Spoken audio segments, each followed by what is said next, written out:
Então, olha, continuando a aula 2, né, sobre globalização, a gente estava aqui falando sobre a crise do petróleo. Houveram duas crises do petróleo no final do século XX, uma em 73 e uma em 79.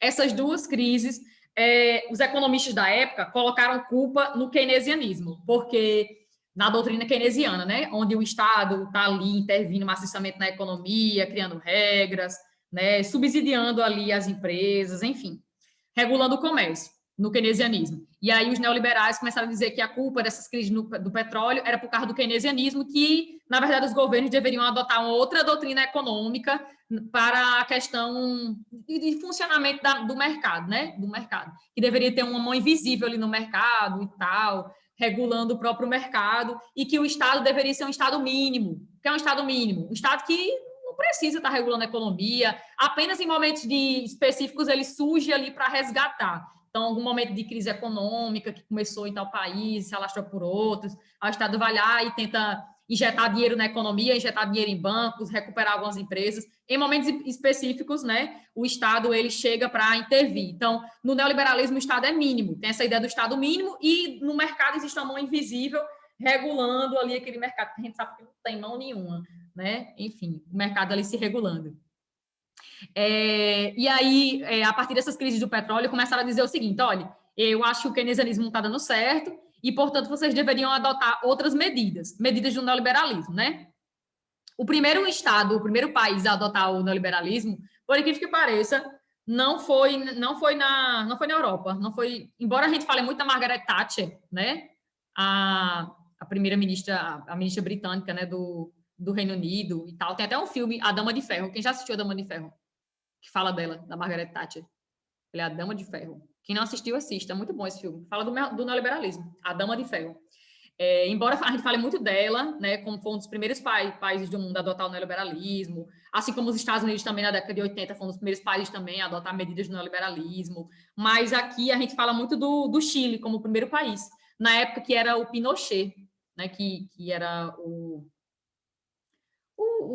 líder do país, né? E aí foi aqui na América do Sul, aqui na América, dentro da América, na América do Sul, nessa sub-região. E aí essas medidas do neoliberalismo, elas foram realmente pensadas e formuladas, escritas num consenso que houve, uma reunião que houve nos Estados Unidos, né, entre alguns economistas e instituições financeiras no mundo. Eles se reuniram e criaram as medidas que deveriam ser adotadas nessas medidas por todos os países capitalistas, deveriam adotar essas medidas neoliberais. E ficou conhecido como o Consenso de Washington. As medidas neoliberais estão dentro do Consenso de Washington, de 1989. E dentro desse Consenso de Washington, essas medidas elas incorporam essa questão do Estado intervir menos na economia, só em alguns momentos específicos, estimula a privatização de empresas, a questão de você gastar menos dinheiro do que arrecada, aumentar os impostos, aumentar salário abaixo, geralmente conforme ali a inflação da época, enfim, começaram a ser medidas a serem difundidas no mundo todo, no mundo capitalista, principalmente a partir da década de 80. No Brasil, o neoliberalismo se tornou muito forte na época dos Fernandos, na década de 90. O Fernando Collor e o Fernando Henrique Cardoso. O neoliberalismo chegou na época desses dois governos no Brasil, na década de 90. Durante o governo Collor, de 90 a 92, ocorreu a abertura da economia, então o Brasil começou a abrir para o mercado estrangeiro, passou a receber muitos investimentos estrangeiros, na época já do Fernando Collor.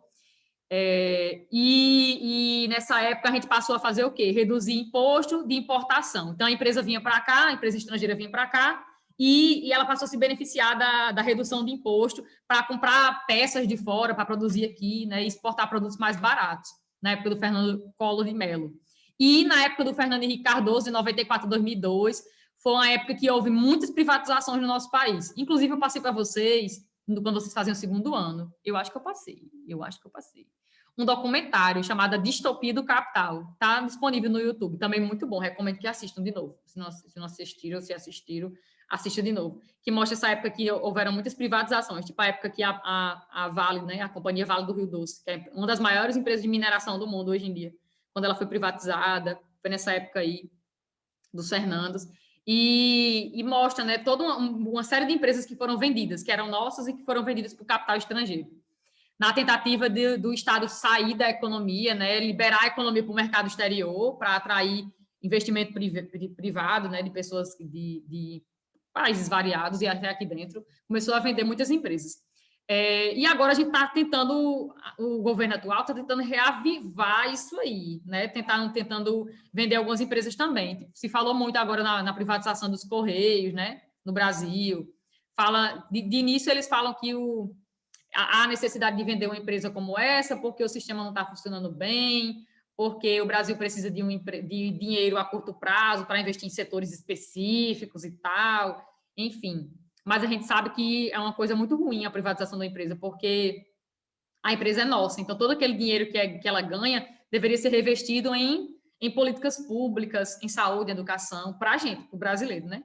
E aí ela passa a ser uma empresa, se ela é vendida, ela passa para o capital privado. Sem contar que o capital privado pode colocar o preço que ele quiser, pode fazer o que ele quiser com a empresa. A empresa agora pertence ao capital privado. As pessoas que tinham passado no concurso público, né? Passou anos estudando para fazer um concurso público, eram servidores públicos da empresa, tiveram que, muitos, quando a empresa é vendida, eles têm que criar um processo de demissão voluntária. As pessoas têm que se demitir de forma voluntária. Aí ganha um dinheirinho e tal, mas você perdeu seu emprego. Se a empresa ali privada não lhe contratar, você perdeu seu emprego. Tem isso também. Então, nessa época aí dos Fernandos, o Brasil vai entrar na onda neoliberal, né? Na onda de privatização, do Estado intervir minimamente na economia, vai rolar umas propagandas na TV nacional, o Estado como sendo um gigante, um elefante, mas esse elefante pesado precisa sair daquele cenário, porque não está dando certo. Enfim, é nessa época aí, no finalzinho, na década de 90. Empresas transnacionais e fundos de investimentos adquiriram ou buscaram associação com as empresas nacionais, fazendo com que, em apenas uma década, a participação de empresas globais na economia do Brasil mais que dobrasse. Então, essa década de 90 aí vai ser um boom para o Brasil, né? A gente vai receber muito capital estrangeiro, muitas empresas vão se aliar, vão chegar aqui para produzir, e algumas vão se aliar também a empresas nacionais. No governo de Lula, de 2012 a 2010, e de Dilma Rousseff, de 2011 a 2016, 2016 é o ano do golpe, né? Inclusive fez 5 anos. O dia do meu aniversário foi o dia do golpe. Foi um aniversário terrível. Esse meu aniversário de 2016 foi terrível. Parabéns. Porque foi o dia do golpe, 2016. 17 de abril de 2016, não esqueça. Então, o governo de Dilma, o governo de Lula e o governo de Michel Temer, 2016, 2017, e o de Jair Bolsonaro. A orientação política e econômica é neoliberal ainda, certo? Não deixou de ser. A gente vive ainda no neoliberalismo. Desde essa época aí, desde a época dos Fernandos, a gente segue até hoje no neoliberalismo no Brasil. Então, nem todos os países incorporaram plenamente o neoliberalismo, tal. Países do BRICS como China e Índia, que são os países que crescem muito na Ásia, se destacam no acentuado crescimento econômico, adotaram uma abertura gradual e restritiva de sua economia, porque o Estado ainda intervém um pouquinho na economia, nesses dois países, China e Índia. Índia é uma questão cultural e China tem a ver com o sistema, né, que eles são socialistas de mercado. São socialistas de mercado. No plano político, tem as decisões centralizadas do Partido Comunista, se dizem ser socialistas, mas não são, mas, enfim, se dizem ser socialistas, e no plano econômico eles se abriram, desde a década de 70, para o mercado estrangeiro. Características gerais do neoliberalismo. Olha, o Estado mínimo, redução de imposto e tributo, flexibilização das leis trabalhistas. Quem se lasca com essas leis trabalhistas flexibilizadas? O trabalhador. Privatização de empresas estatais, de empresas públicas, abertura da economia para os capitais internacionais, abertura da economia para o investimento estrangeiro, né? Para a vinda de empresas estatais ou empresas estrangeiras, abertura da economia para a entrada de multinacionais, que a gente não chama de multinacional, chama de transnacional, a gente vai ver já já. Fim do protecionismo econômico, de proteção econômica do Estado perante a sua economia. Mentira que isso não acabou também, embora muitos países desenvolvidos, inclusive centrais, eles protegem muito ainda a sua economia, mas é uma das medidas do neoliberalismo, mas eles protegem sim ainda. Aumento da produção como objetivo básico para atingir o desenvolvimento econômico, nem todos os países têm isso, mas enfim, preços regulados pela lei da oferta e da procura. Na verdade, sempre existiu isso, regulado pela lei da oferta e da procura, né? Quando tem uma grande produção de um produto, o preço ele tende a cair. Quando a produção do produto é pequena, o preço vai lá para cima, que as pessoas procuram mais. Lei da oferta e da procura. E aqui está falando um pouquinho sobre Adam Smith, que foi o criador do liberalismo, já falei dele. O Keynes, que foi o criador do keynesianismo. e o Milton Friedman, que foi o que começou a escrever, a falar sobre o neoliberalismo. Aí falando um pouquinho de cada um deles e tal. Vamos falar agora sobre globalização. Eu adoro esse tema. O que é globalização? Globalização é um assunto que se refere ao mundo, né? Por isso que tem esse nome, globalização. E atinge o mundo, atinge os continentes, todos os continentes do globo. É claro que nem todos os países se inserem assim, participativamente tão forte quanto os países específicos. Tipo, nem todos os países têm condições tão boas, tão excelentes de infraestrutura e tudo mais. As pessoas não estão aí tão inseridas assim nesse universo digital, nem todo mundo. Mas a globalização prega que a gente vive numa aldeia global, onde todo mundo tem acesso a algum recurso digital e está integrado. A globalização prega que o mundo encurtou, que houve um encurtamento das distâncias e do tempo. Das distâncias, pelo fato de que a gente consegue manter contato com qualquer pessoa do mundo a qualquer hora do dia, e do tempo também por causa que, se você consegue manter contato com qualquer pessoa, de certa forma, você não, esse tempo ele foi encurtado, né? A questão dos transportes, das telecomunicações, que melhoraram muito e fizeram com que a gente se comunicasse cada vez mais. A globalização que a gente fala hoje é uma globalização contemporânea, né? A gente vive um momento atual da globalização, digamos assim, uma fase, né, recente da globalização. E essa fase recente, ela existe justamente por causa da terceira revolução industrial, que ela é chamada de revolução técnico-científica informacional. Na verdade, vocês estão assistindo, estão me vendo com a mão na cabeça agora e falando ao mesmo tempo, né? Porque vocês têm acesso a um aparelho, deve ser um celular, ou deve ser um notebook, ou um computador, enfim, vocês têm algum aparelho aí, e esse aparelho está ligado à internet, né? Vocês têm acesso à internet. Se não tivesse internet, não estaria nem me vendo e nem me ouvindo, óbvio, não teria nem entrado nisso aqui. Não teria recebido nem o link da aula. Então, vocês têm aí um aparelho e vocês têm internet. E sem isso, essa internet, né, ela é essencial para que vocês acessem. E além da internet, vocês estão acessando dois aplicativos, né? Primeiro, vocês recebem um link num aplicativo específico de mensagens, que é o WhatsApp, e depois vocês são encaminhados através de um link que eu mando para lá a um outro aplicativo, que é o Zoom, né? Faz com que vocês me escutem e me vejam ao mesmo tempo. E praticamente não tem delay na minha voz, acho que não tem delay, vocês estão me ouvindo realmente 100%. Só quando a minha internet dá uma caída que vocês vai dar uma travada na minha voz, na minha imagem, mas vocês estão me vendo aí de boas. Então, assim, imagine o seguinte, que essa integração maior que a gente vive hoje em dia é uma integração que foi subsidiada pela terceira revolução industrial. Então, a gente fala de uma globalização recente, de uma globalização contemporânea, de um mundo cada vez mais integrado, porque a globalização em si é o processo de integração entre pessoas, empresas e países do mundo todo. A globalização é a integração, mas essa integração existe por causa de quê? De instrumentos, de aparelhos. De fato, os meios de transporte melhoraram muito. Tipo, eu não sei se é esse livro que cita. Não, acho que esse livro não vai citar, não. É outro livro. Tem uma viagem que era realizada em 1960 entre o Rio de Janeiro e Nova York, nos Estados Unidos.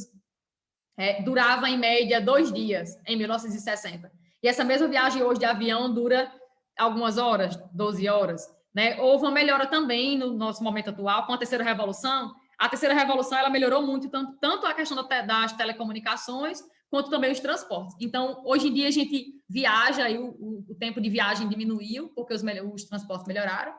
Isso não melhorou somente o aspecto da nossa viagem, não. Melhorou também o transporte de mercadorias no mundo todo.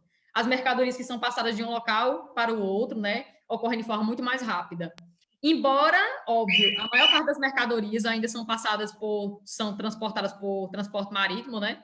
Por incrível que pareça, a gente está vivendo um momento aí de melhoria nos transportes, mas a maior parte do que é circulado no mundo é por vias marítimas. Eu comprei um negócio lá na China, no Shopee, né? Ou no Shein, enfim, comprei no AliExpress. Aquilo ali vem através, muitas vezes, por transporte marítimo. Teve uma polêmica recentemente, em março, por causa que um cargueiro tinha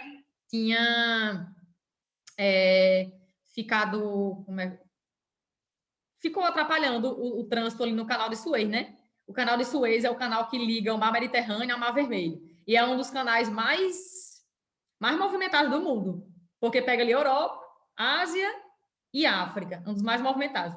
Então, muitas coisas que vêm do Shopee, né, que vem daquela região asiática, passa ali pelo Canal de Suez. Muito petróleo passa por ali, enfim, aí houve uma polêmica grande, né?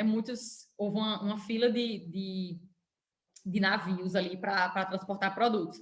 E cada vez que o navio ficava ali, cada dia que passava, o produto vai aumentando o preço, entendeu? Se parou, vai aumentando o preço do produto. Porque você demora na viagem, aumenta no valor do produto. Enfim.